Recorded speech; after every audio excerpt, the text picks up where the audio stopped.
Welcome back to World Crisis Radio, inviting you to keep up with the crisis at Tarpley.net, the Twitter feed, Webster G. Tarpley. Also, you can now follow most of this on Facebook. There's a Facebook.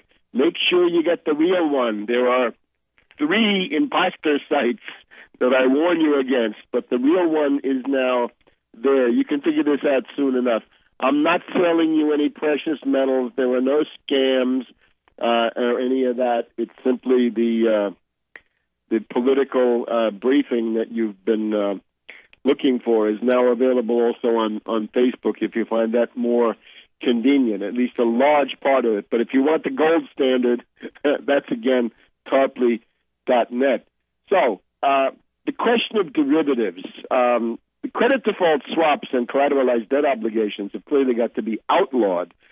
In terms of creating new derivatives, they've got to be subjected to a 1% Euro Tobin, or Wall Street sales tax on this side. That will pretty much discourage a lot of them. But we're left now with the buildup of the old ones. And it seems to me that what we would need there is something along the lines of the Hoover moratorium of June 1931. So what Hoover did in June of 1931 was to target the prevalent, the most oppressive, and most destructive kind of international financial debt, which was the German reparations and the British and French war debts to the United States. And he was willing to freeze all of that for a year. Why not say, mutatis mutandis, that the derivatives, the 1.5 quadrillion plus of derivatives, represent the most dangerous category of international financial debt today. So let's do something similar to the Hoover moratorium, except let's also learn the lesson. For 5 years or for the duration of the Depression, whichever lasts longer, all derivatives debt are frozen. There's now a Polish presidency of the European ministers. Somebody has got to take the lead in forcing the European Central Bank to do something different. Instead of bailing out financial institutions and all the rest of this malarkey or buying debt bonds, let's stop European borrowing and let's start European Central Bank lending. We need 1 trillion euros for infrastructure. We need to build autobahns. We need to build superhighways. We need to build fast rail, maglev rail, super fast. We need to build an energy grid. And some people have got to come to their senses in this regard. It has got to be modern. It's got to be the most modern nuclear stuff you can find. Very interesting stuff this week on Russia Today about the nuplexes that are now being manufactured in the ports of northern European Russia. They're going to have nuclear reactors that will come to the island countries that otherwise have no energy future and give them one. The water projects in Europe, of course, it means canals, potable water, sewage treatment, irrigation, flood control, and everything else. Plus, big problem in many European countries, housing. Not enough housing, especially in someplace like Great Britain. The idea, therefore, is to increase the capital stock of the nation, to increase the productivity of labor, and keep coming out with tranches of 1 trillion euros until you solve the problem. And the nature of the problem is 40 million new productive jobs needed for Europe. Now, we have critiques of the euro, especially from German economics professors who are assiduous in showing, according to their lights, that the euro is illegal and unconstitutional and whatever else. The problem with these analyses is that they don't register the fact that there is this world economic depression. They're ignoring the fact that the emergence of the euro grew out of the excessive strength of the D-mark and its absolute need to avoid being overvalued in a way that would destroy the German export economy.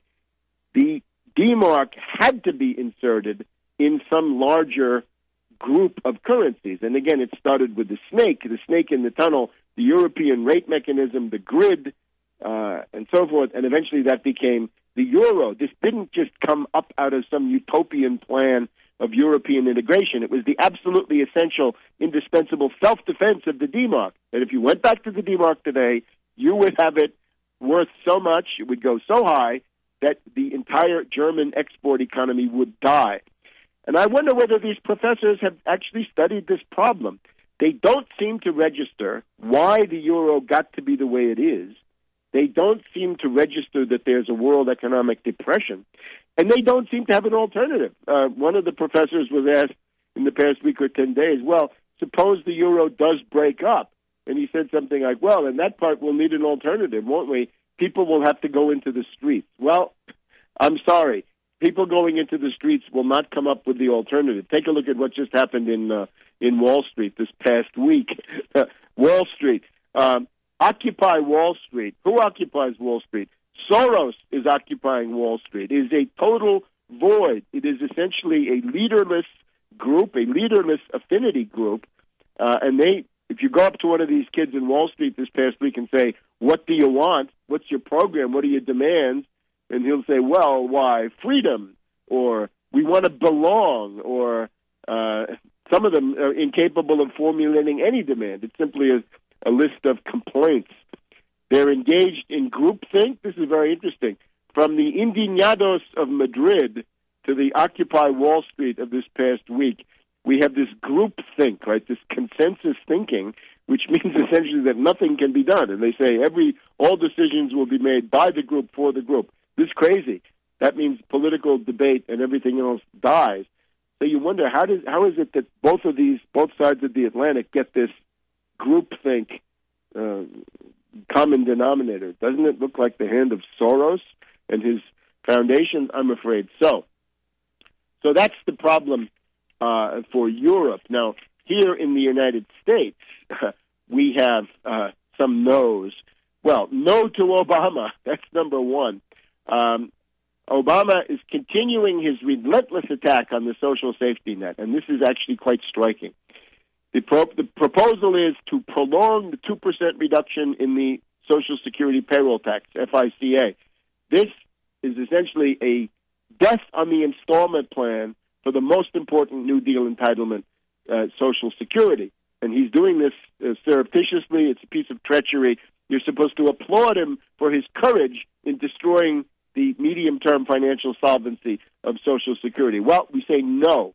And the other thing he says is, I won't accept any cuts in Medicare unless there's a tax on millionaires. Well, if you're on Medicare and you have your benefits reduced, it doesn't help you one damn bit if some millionaire is paying more into the public till, presumably with the idea of financing bigger and better bailouts in the near future. So this is all totally unacceptable.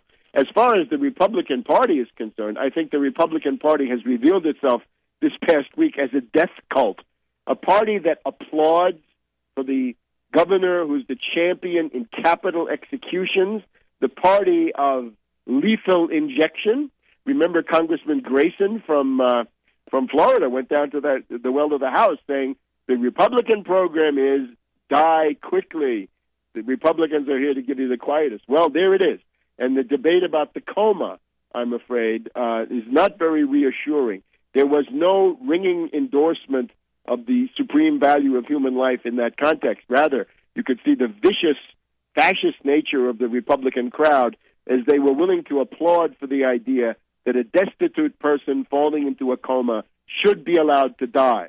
That is barbarism. And I did not hear any vigorous distancing by Ron Paul from that. This did not seem to offend him morally at all. And indeed, we now find that his campaign manager of his previous presidential campaign died of pneumonia shortly after the conclusion of the campaign. The guy looks like he worked himself to death during the campaign, and it turned out that he had no medical insurance, so $400,000 in bills had to be borne by his family. Well, that's very interesting. If that's the kind of treatment you want, I guess you know where to get it.